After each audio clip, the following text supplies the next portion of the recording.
But there are some real monumental moments that we could take advantage of to introduce Jesus into their world or draw them into Jesus at work in our lives.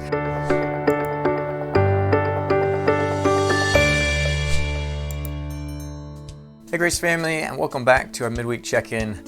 Looking back at last Sunday, we hit pause on our walk through Psalms. We actually had a member of the preaching team do a standalone message on one of the one another commands that we see throughout Scripture. And so I just want to give a quick thank you to Randy for walking us through that and talking through some of the things as to what it means to greet one another.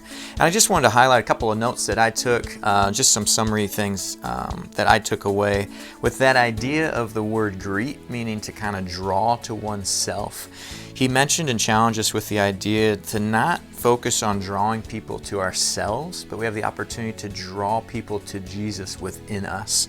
And then later on in the message, he talked about taking the initiative to go to people where they are and interact in such a way that introduces Jesus to them. And I just love that idea. It's just, obviously we think of a greeting as such a maybe a quick hello or handshake, but there are some real monumental moments that we could take advantage of to introduce Jesus into their world or draw them into Jesus at work in our lives. So kind of processing through that, I wanted to read a really well-known verse that kind of gives us a clear picture of what's happening there and then give you a challenge based off of that. So this is Galatians 2:20. It says, I have been crucified with Christ, and it is no longer I who live, but Christ who lives in me. And again, it's that whole idea of drawing people not to ourselves, but to Christ, to Jesus within us.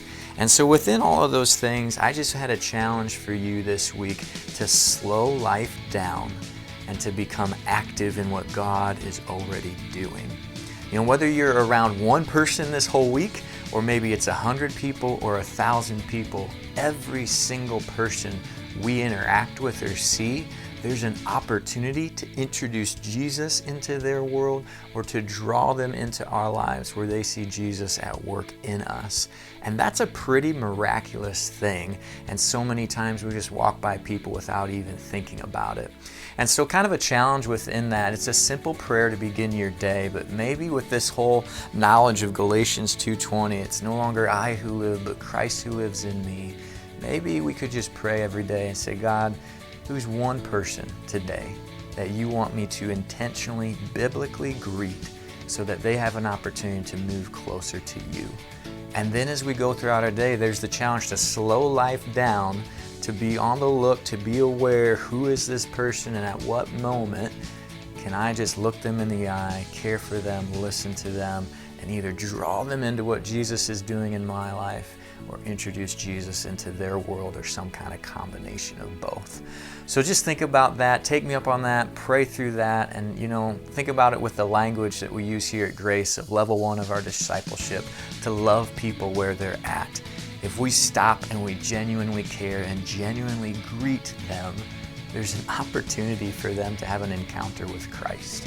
And what a gift that is for us to be a part of, and what an opportunity we have literally every single day. So pray through that, challenge you to just enjoy that and watch what God is doing as we become active in that. So looking ahead at this next Sunday, we're going to move forward in our walk through Psalms. We've gone through 2 different genres. We begin our 3rd of 6 genres this Sunday as we begin the genre of thanksgiving. For that, we're going to be looking at Psalm chapter 30. So read that ahead of time. Come ready to learn alongside each other. Come ready to worship our Father and just enjoy the body and the fellowship that we have on a Sunday morning gathering. So enjoy your week. Enjoy that prayer. Enjoy being active in that. I'm going to do it alongside of you. I'm going to be praying over you through that. And we'll look forward to seeing you back here Sunday morning at 9 a.m.